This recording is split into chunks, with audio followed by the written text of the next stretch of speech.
It is one of the numerous, typically rare weather phenomenons that climate scientists say we are likely to see more often due to global warming, a high altitude depression. Now, many in Spain probably had never heard of it until Wednesday brought one of the country's most intense of such storms in a century, pounding the Valencia region with a year's worth of rain in just 8 hours.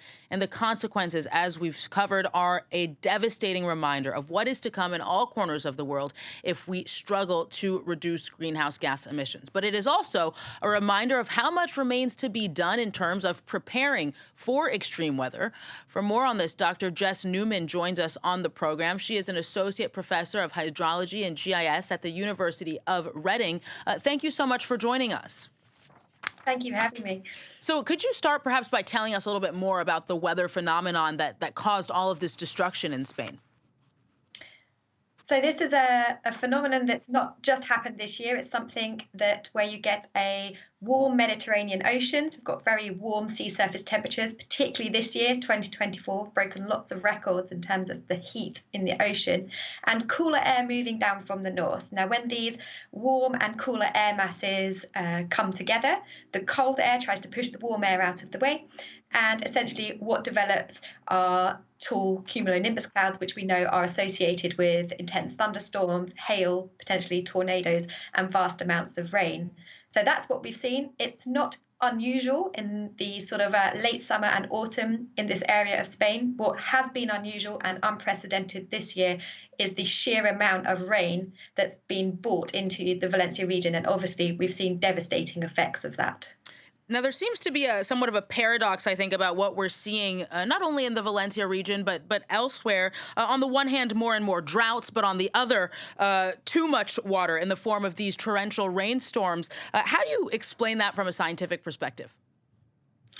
So what we know is with anthropogenic climate change is our atmosphere can hold more moisture. It's warmer, and that allows it to hold more moisture, which can lead to not only increased amounts of rainfall, but those sort of more chaotic weather events happening more frequently.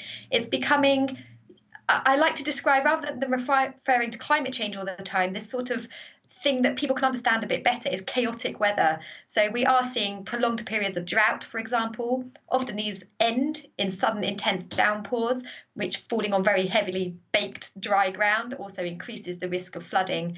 And as you say, this is not something that is just affecting Spain. We've had floods elsewhere. We had floods here in the UK only a few weeks ago. We've had Hurricane Helene, wreaking mass damage the US. So this is something that is a global issue, and we can attribute it to climate change from anthropogenic causes.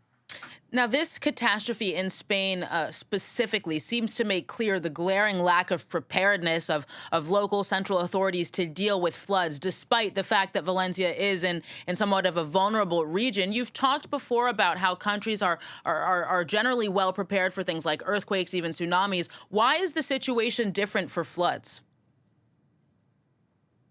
It's a very good question, and it's one I'm really quite passionate about. If we take Japan, for example, they obviously have lots of natural hazards in the form of tsunami, earthquake, volcanoes. And even from a very young age, children are prepped in what to do in a situation like this. And we have emergency kits, we have plans, we have drills, and yet we don't afford the same for flood risk preparedness. Yet flooding is the biggest natural hazard that faced most of Europe. And, we only have to see what happened a few years ago across Central Europe, what's happening in Spain at the current time, that this isn't something that's just a minor event. And people are dying in their hundreds, and we need to be better prepared. And I think that starts with education from a young age. And that's something, that all of our sort of central governments and stuff should be looking towards, because people need to know how to prepare in events like this. So your research is focused not only on reducing flood risks, but also on simultaneously delivering benefits. I imagine that the goal here is to kind of create positive incentives for governments to invest in better risk management. What's the connection that you draw between the two? Yes, so I've got a background in flood risk management. I work a lot with local communities and understanding from them what it's like to actually be flooded and the sort of ongoing impacts not only on health and well-being but the physical environment as a result of flooding.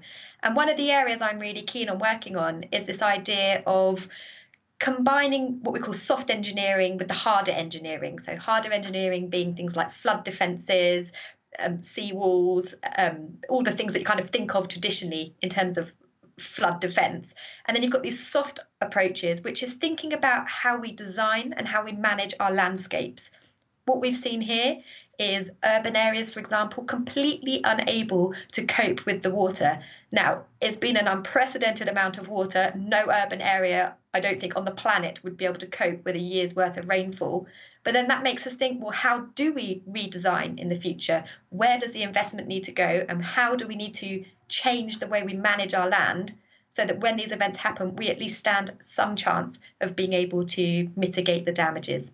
Now, you use the word investment there, which allows me to transition to a next question. This is supposed to be, set to be rather, Spain's most expensive natural disaster. There were even accusations that a local unit tasked with evaluating potential damage from natural disasters had been cut as a part of the local government's austerity measures. Now, is this a recurring problem in Western countries? I mean, cutting back on preparations for climate disasters in order to reduce debt? Absolutely. And it's something we see here in the UK as well. We have local authorities who have, very little available funds. And I'm sure it sounds like this is what's being repeated in the local areas of Spain as well. And, a lack of underinvestment for probably a prolonged period of time, but also in some cases, a lack of forward thinking about what this means for the future. And we have to be investing now to be able to even stand a chance of protecting people in the future. So it is going to need investment. Whether it will come that way and how many more people have to die before it's taken more seriously, I really hope none, or certainly not many.